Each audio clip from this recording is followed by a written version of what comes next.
अध्यापक और शिष्य। एक बार की बात है, एक बार एक अध्यापक एक संपन्न परिवार के शिष्य के साथ कहीं जा रहे थे। तो उस शिष्य को कुछ मजाक सूझी, क्योंकि उसको रास्ते में किसी गरीब मजदूर के जूते दिखाई दिए। उसने अध्यापक से कहा, गुरुजी, अगर हम इन जूतों को छुपा दे तो कितना मजा आएगा। देखते हैं कि मजदूर पर इसका क्या असर पड़ता है। अब उसको तो मजाक सूझ रहा था, लेकिन गुरुजी ने कहा कि नहीं, गरीब इंसान के साथ इस तरह का भद्दा मजाक करना ठीक नहीं है। उसने कहा, क्यों ना हम इन जूतों में कुछ सिक्के डाल दें और देखें कि इसका इस गरीब मजदूर पर क्या प्रभाव पड़ता है। उन्होंने ऐसा ही किया। जैसे ही मजदूर अपना काम करके लौटा और उसने एक पाँव अपने जूते में डाला तो उसको कुछ कठोर सा महसूस हुआ। उसने अंदर हाथ डाला तो उसको कुछ सिक्के दिखाई दिए। वह थोड़ा आश्चर्य में पड़ गया। आसपास किसी को देखा तो कोई भी दिखाई नहीं दिया। वापस उसने दूसरा पैर अपने जूते में डाला और वापस उसमें कुछ सिक्के दिखाई दिए।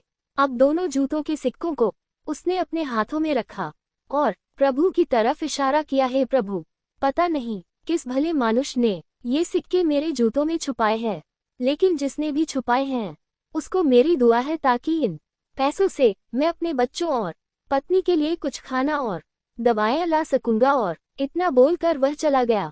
इस बात को शिष्य और अध्यापक दोनों सुन रहे थे। अब अध्यापक ने शिष्य से पूछा कि अब तुम मुझे बताओ कि तुम्हें कैसा महसूस हुआ, तुम्हारी पहले वाली मजाक या मेरा ये तरीका। तो उसने कहा कि गुरुजी, मैं आपसे क्षमा चाहता हूँ। अब मुझे समझ आ गया है कि सच्ची खुशी किस चीज में है।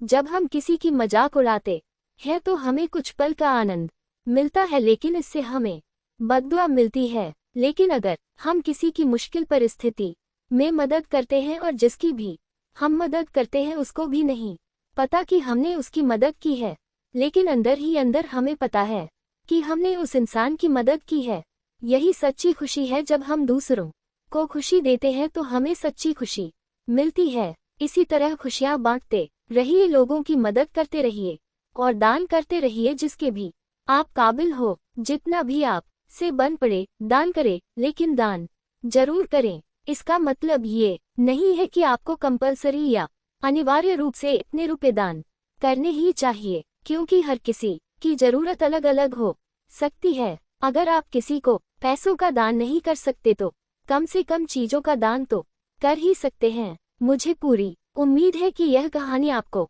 जरूर अच्छी लगी होगी। आपका कीमती समय देने के लिए दिल से शुक्रिया। ऐसे ही हिंदी में कहानी सुनने के लिए मेरे YouTube चैनल को सब्सक्राइब करें। धन्यवाद।